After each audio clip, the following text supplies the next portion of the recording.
Yo no, a diferencia de muchos otros, yo no sabía que quería ser arquitecto. Yo llegué tarde a la arquitectura.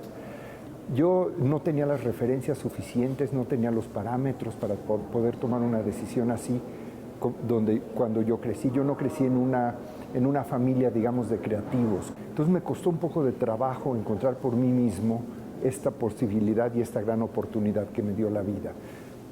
Fue un proceso de tratar y errar distintos caminos hasta que encontré el camino del diseño, que al final me llevó a la arquitectura. Empecé estudiando un tronco común de diseño, donde después yo podía tener distintas opciones en la Universidad Iberoamericana. Bueno, empecé en la Universidad Nacional, pero eran estos tiempos de gran inestabilidad. Es después del 68, yo estudié en el 72, entonces estuve un tiempo muy corto en la universidad y después me cambié a la Universidad Iberoamericana.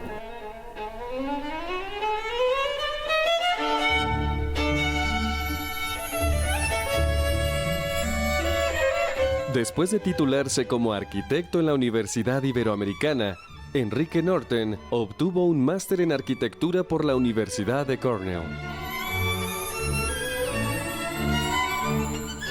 En 1986, abrió su propio despacho en la Ciudad de México. Años después, Norton decidió ampliar su horizonte y abrió otro en Nueva York. Por su trayectoria, Norton recibió la Medalla Bellas Artes en México, y por su contribución a la cultura y las artes en Estados Unidos, obtuvo el Legacy Award del Smithsonian Institution.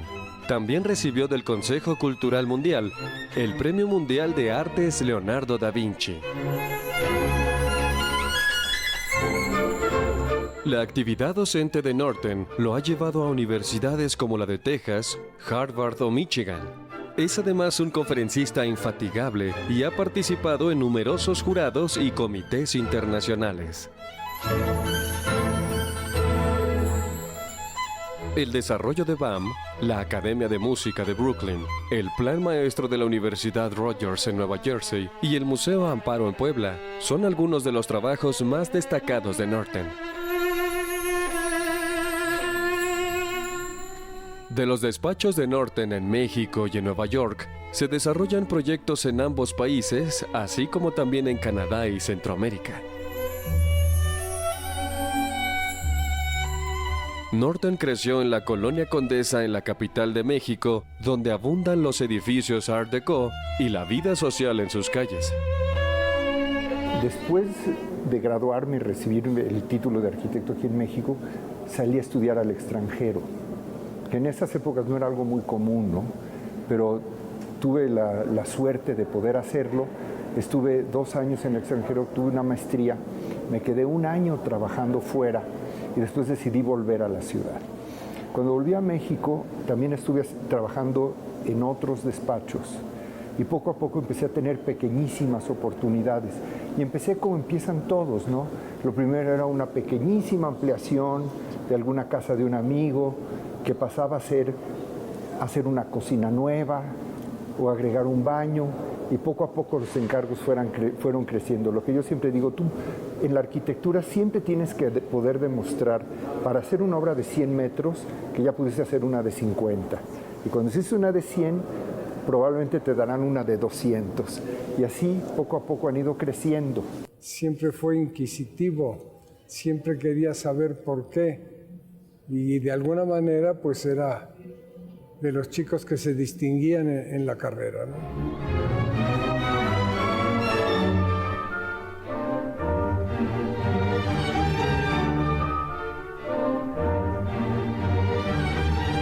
Enrique fue el primer nombre o el primer despacho que conocí estudiando, porque en los 90s era el tipo de arquitectura que era contemporánea y que efectivamente era mexicana, pero a la vez era internacional.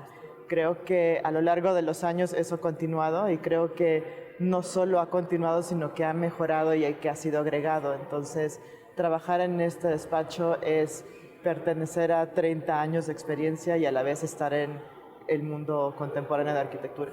Una de las cosas que pasa con ciertos personajes en ciertos momentos, digamos, momentos culturales, es que tendemos a leerlos de una sola manera, ¿no? Tendemos a leerlo como, por ejemplo, ese momento que representó cierta ruptura con la tradición de la arquitectura, que es la generación de Enrique, la generación que empezó a hacer arquitectura a finales de los 80s, principios de los 90s, y que rompieron con una tradición de la arquitectura pesada, de color, tradicional, que se entendía como una reinterpretación de la arquitectura moderna, pero desde México, y que parecía que era radicalmente distinta, y que hoy, 30 años después, podemos ver que sí fue un corte, pero que no rompió radicalmente, no rompió de tajo, sino que arranca o jala algunas de esas raíces y las reinterpreta de otra manera.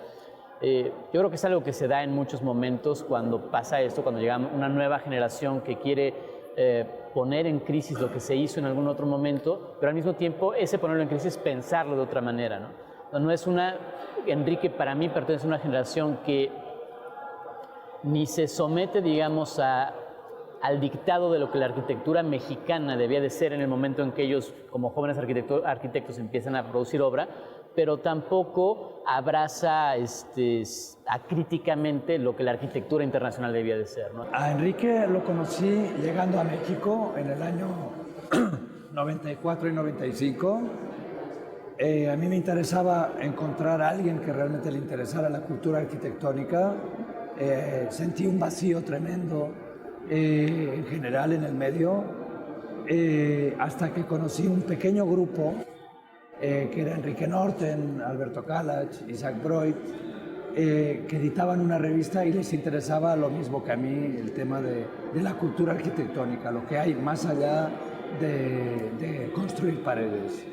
Y desde entonces hemos tenido una relación intermitente.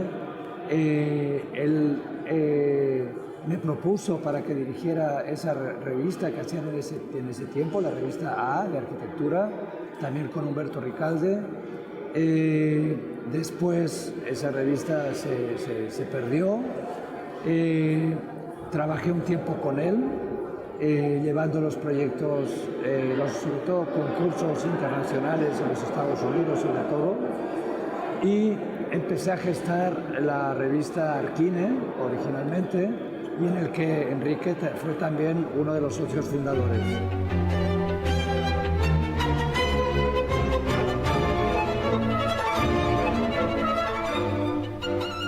Enrique siempre ha estado cerca del Instituto Nacional de Bellas Artes, de los temas de actualidad, de patrimonio, de integración de obra nueva con temas de patrimonio, ya sea en centro histórico, en lugares de área de conservación, y siempre hemos mantenido una relación de trabajo y de afecto. Yo recuerdo cuando entré a la escuela, él era de los que más se distinguían dentro de toda la generación, él y sus dos amigos, y me llamaba mucho la atención acercarme a él, cosa que hice continuamente durante la carrera. Y él tenía esta cualidad de hacer comentarios agudos e inteligentes, y me gustaba oírlo, muchas veces burlones fuertes, pero siempre con esta agudeza interesante.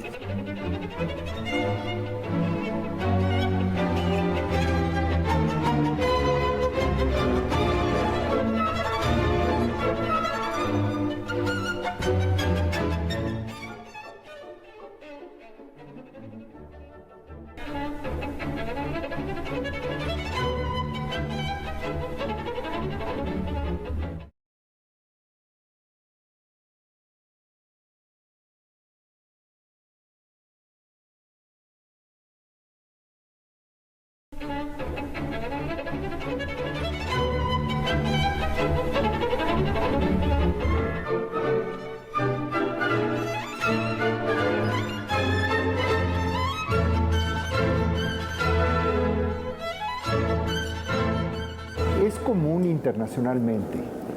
En México creo que yo soy el único mexicano que tiene esta condición.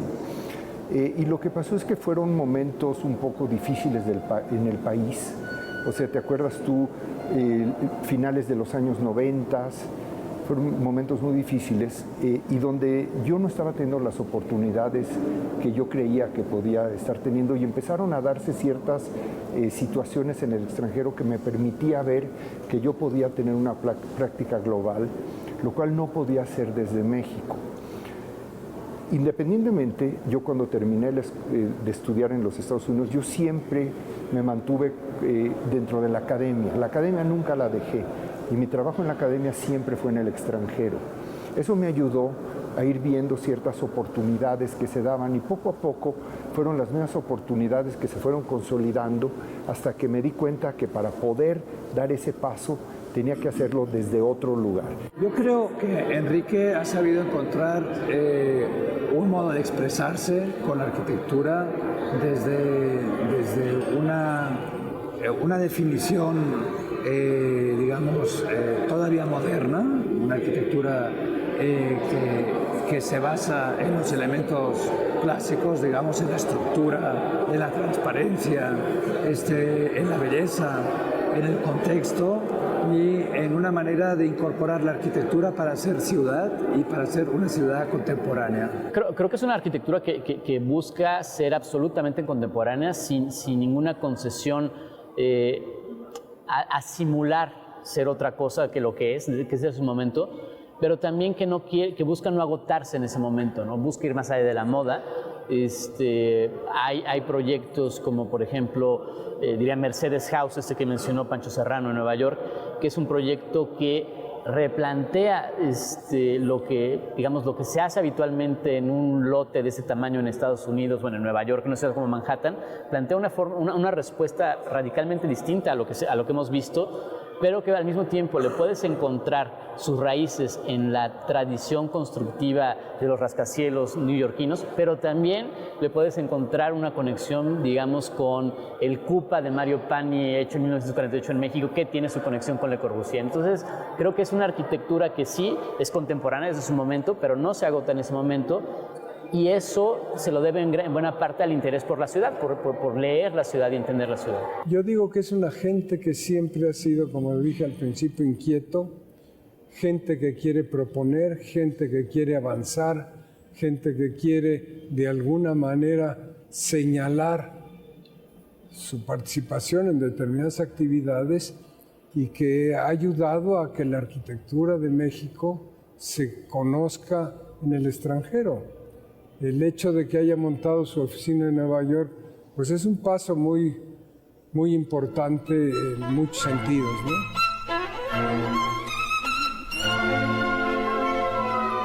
Con aproximadamente 23 millones de habitantes en toda el área metropolitana, la megaciudad de Nueva York es la más densamente poblada de los Estados Unidos. Nueva York fue la capital de los Estados Unidos durante 5 años en el siglo XVIII, de 1785 a 1790. En la actualidad es considerada la capital de la cultura, las finanzas y la información. Ejerce además un gran impacto en el comercio, el arte y la moda de todo el planeta, y es uno de los centros de la diplomacia mundial. Localizada dentro de una enorme bahía, la ciudad de Nueva York está formada por 5 distritos: Brooklyn, Queens, Manhattan, The Bronx y Staten Island. Hasta 800 idiomas se hablan dentro de esta agitada ciudad, lo que la convierte en la ciudad más diversa del mundo. Es el destino soñado por millones de personas que la consideran un símbolo de libertad. Si Nueva York fuera un país, sería, según su Producto Interno Bruto, el número 12 del mundo. Esta ciudad tiene aproximadamente 6.000 rascacielos, algunos de los más modernos del mundo. Sin embargo, también ofrece contrastes con construcciones Art Deco como el Chrysler Building o el Empire State, ambos de los años 30. Si tú me hubieras hecho esta pregunta hace 25 años, yo te habría dicho que estabas totalmente loco, que eso no podía suceder. Siempre fue un sueño, siempre es una gran aspiración. Tú sabes, Nueva York sin duda es la gran capital del mundo occidental, yo así lo considero. y sí ha sido un gran privilegio y un gran honor poder dejar la obra construida que dejaremos eventualmente en Nueva York.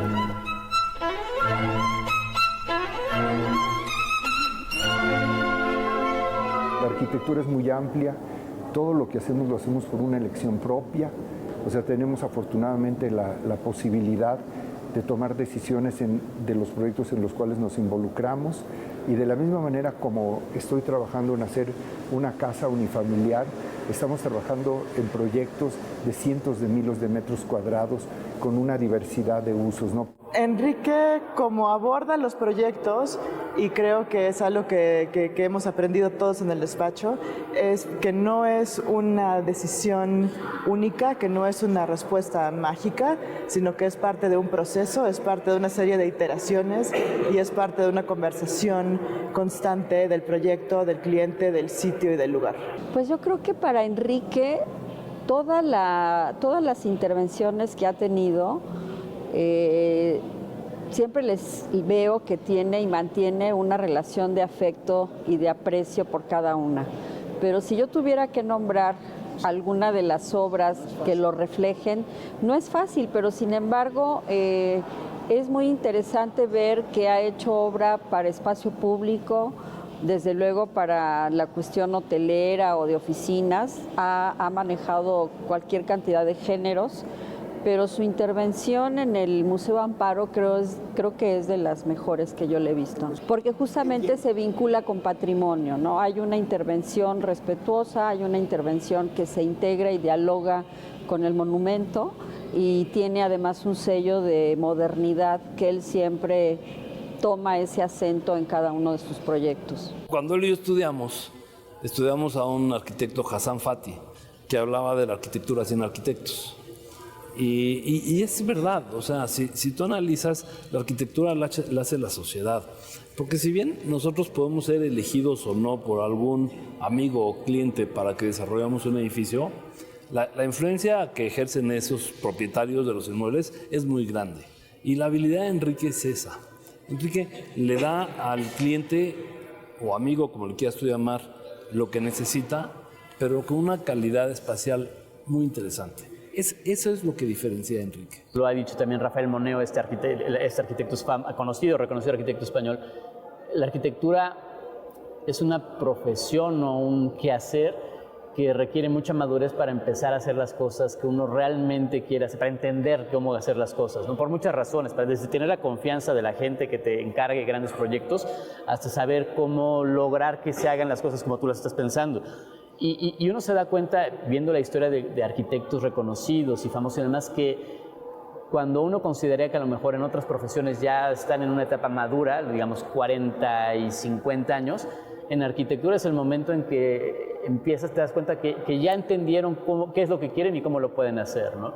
Y si ahora vemos que arquitectos reconocidos y aplaudidos en el mundo como Foster o Renzo Piano o Richard Rogers o Álvaro Siza están por arriba de los 80 años, pues creo que podemos decir que Enrique es un arquitecto en plena madurez, ¿no? En este sentido. Peter Eisenman decía que un arquitecto empieza a ser arquitecto a los 50 años.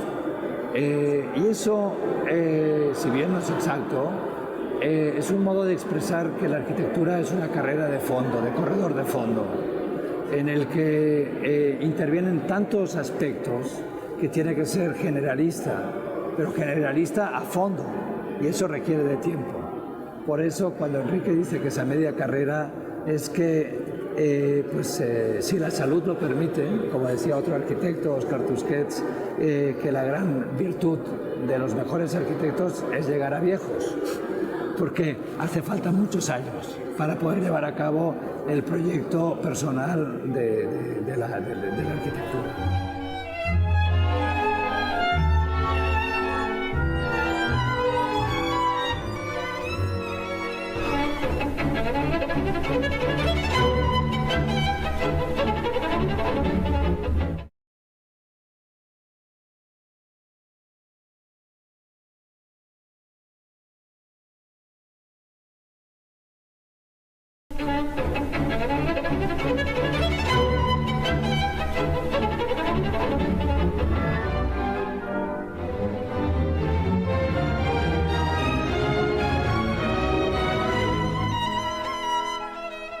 Un año después de que se cayeron las torres, el entonces alcalde Bloomberg formó un jurado de 13 personas, ¿no? Donde habíamos representantes de distintas profesiones y donde yo era el único extranjero, todos los demás eran norteamericanos. Y de alguna manera era también yo el único arquitecto. Y a mí me tocó durante un año entero estudiar y considerar más de 6,000 propuestas que llegaron de alrededor del mundo para al final escoger una que eventualmente fue la que se desarrolló y se construyó en la zona cero. Tiene esta cualidad aguda de ver un proyecto e identificar lo bueno y lo malo. Y yo creo que es algo nato en él, porque te repito que lo tiene desde que entró a la escuela. Y si yo hubiera sido alumno de él, que no lo fui, me hubiera encantado oír esas críticas. Porque te repito, tú llegas con tus proyectos y como todos somos ciegos de los defectos. Como cuando hablamos de un hijo, no vemos los defectos. Él tiene esta cosa que te ayuda a detectarlo. Las cosas importantes o las cosas emblemáticas no tienen que ver ni con su trabajo, ni con su tamaño, ni con su complejidad, ¿no? Y como yo lo digo con mucha sinceridad, cada uno de los trabajos que hemos hecho es como un hijo nuestro. A todos los quieres igual por distintas razones. Algunos por el lugar, algunos por la contraparte. La arquitectura es muy curiosa porque la arquitectura tarda mucho tiempo. Cuando terminas un proyecto, seguramente ya pasaron 5, 6, 10 años desde que concebiste el proyecto. Nunca quedas totalmente satisfecho. Por eso es demasiado largo el tiempo y uno ha cambiado demasiado, pero igual los quieres a todos. Yo creo que sí, yo creo que el sinónimo creatividad es Enrique Norten. Creatividad, inventiva, siempre está inquieto, creo que nunca está conforme con el proyecto, siempre le hubiera gustado moverle más, de tener soluciones alternas, pero siempre da un resultado que a la vista del usuario y a la vista del gremio es de un gran talento.